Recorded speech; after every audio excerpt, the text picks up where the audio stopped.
Et donc voilà, donc oui, je suis à la bourre, je suis sincèrement désolé. Oui, alors que vous enregistrez cette vidéo, il est 21h03, je le sais, alors que ouais, il y a le match d'ailleurs en ce moment entre l'AS Monaco et l'Olympique Lyonnais, avec une frappe d'ailleurs de Ryan Cherki en ce moment.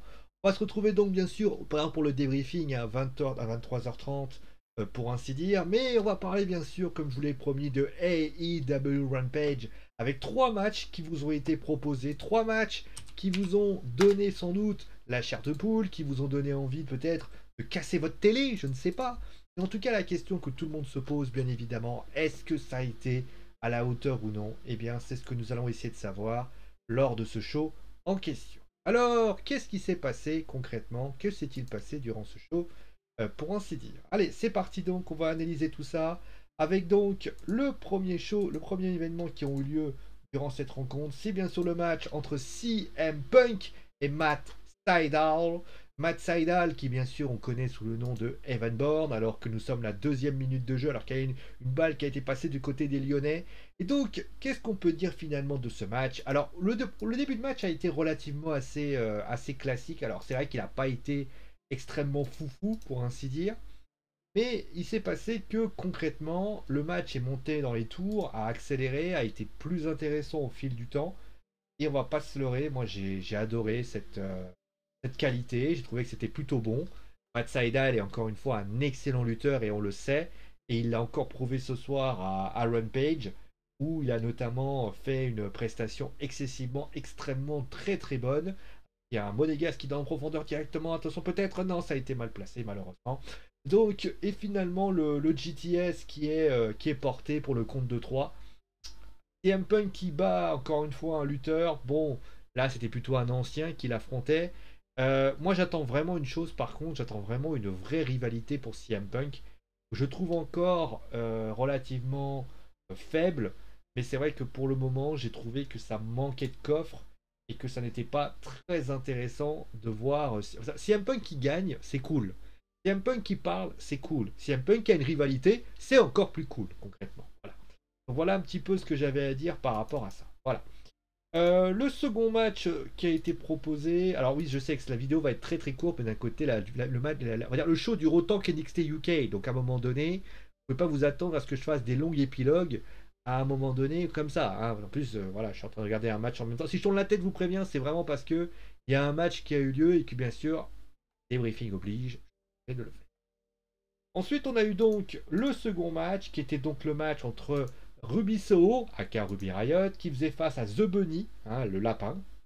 Bon, c'est pas une surprise. Alors, ça a été un match assez anecdotique. J'ai eu l'impression, d'ailleurs, je me suis posé la question quand j'ai vu ces rencontres, je me suis dit, est-ce que les mecs, ils ont tout mis pour Rampage samedi, quoi? Enfin, pour Dynamite samedi, quoi. Parce qu'à un moment donné, Ruby Soho contre The Bunny, ça a été un match que j'ai trouvé très anecdotique. J'ai pas trouvé ça. Ça m'a pas emmené. Alors, c'est vrai que des fois, je pleurais, hein, en général, Rubisso et The Bunny, ça peut être du niveau Rampage, hein, clairement. Même si, je rappelle, hein, Rubisso a quand même affronté Britt Baker il y a pas longtemps, dans un match qui était quand même plutôt intéressant. Hein, clairement, on avait plutôt d'ailleurs apprécié le match. En tout cas, moi, je l'avais apprécié. Mais concrètement, moi, j'ai été assez déçu de la prestation de.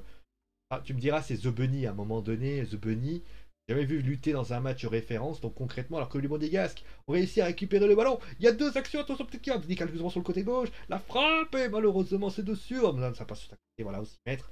Et oui, voilà. Jovetic qui a essayé de donner la balle à faire un petit piqué, malheureusement, ça n'est pas fait. Et oui, voilà, vous voyez le ballon qui part là sur le côté gauche. Et là, on essaye de trouver une solution, peut-être pour un centre de l'autre côté. Malheureusement, ça ne s'est pas fait.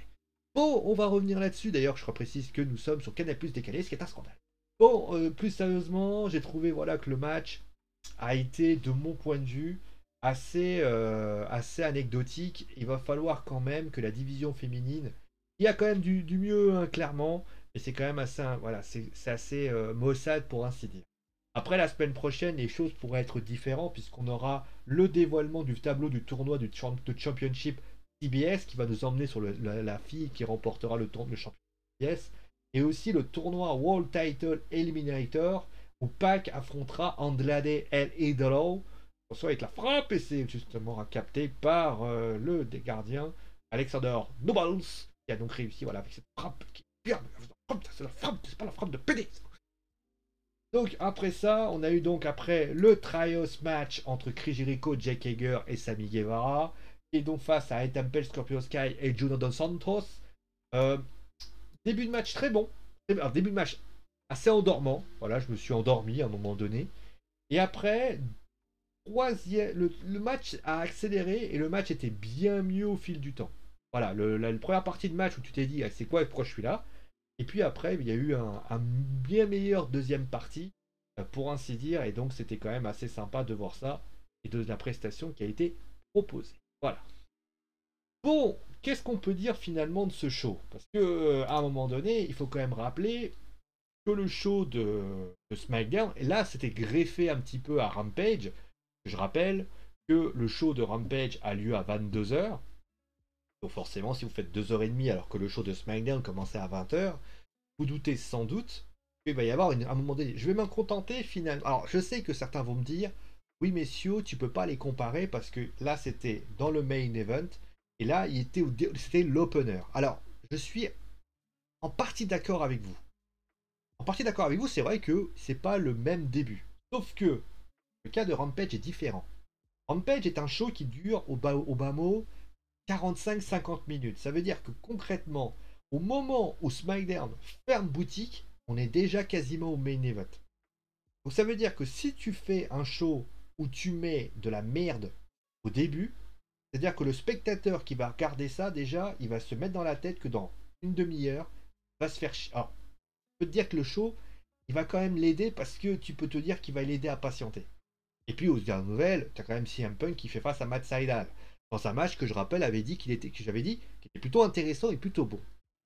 Maintenant la question que tout le monde se pose, et là vous allez sans doute m'entendre donner mon avis, est-ce que concrètement le match que je vous ai proposé, les trois matchs que je vous ai proposés, est-ce que Matt Sydal contre CM Punk, est-ce que on peut mettre d'ailleurs le match des filles, est-ce que ce show-là, concrètement, ce que je vous ai proposé, qui est quand même le Big et pas le Big Show, ah lol, le Big Show de la AEW, hein, qu'on le veuille ou non, hein, est-ce il arriverait aujourd'hui à détrôner le Big Show de la WWE, qui est finalement SmackDown, parce qu'ils étaient en concurrence?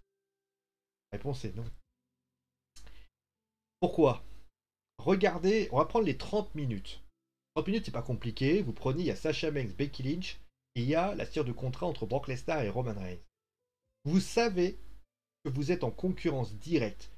Tony Khan était là en train de dire, ouais, vas-y, je vais les démolir à un moment donné, on est en train de prendre l'ascendant, machin, etc. Sauf que les gars, en concurrence, là, pourquoi on vous a louangé à une certaine époque?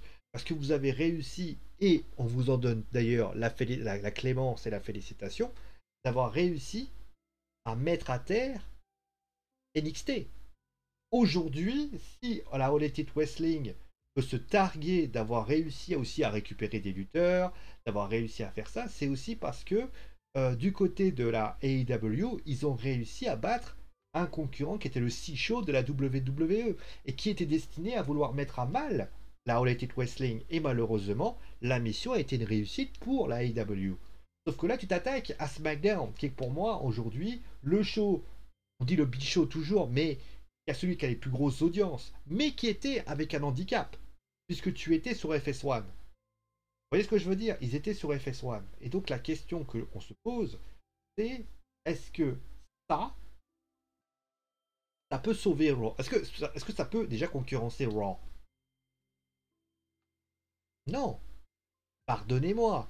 Si demain on met AEW Rampage contre Raw, et on se dit voilà, tentez votre chance les amis. Pardon.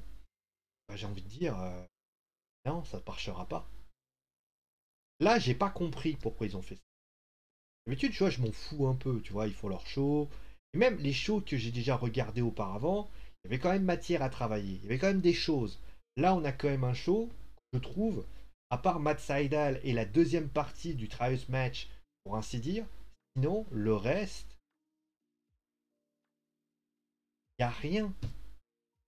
Et j'ai très peur pour ce show, parce que On l'a vu, NXT fait 600 000, mais ils ont quand même le USA Network qui est là, ils ont un nouveau projet, il faut qu'ils se mettent en place.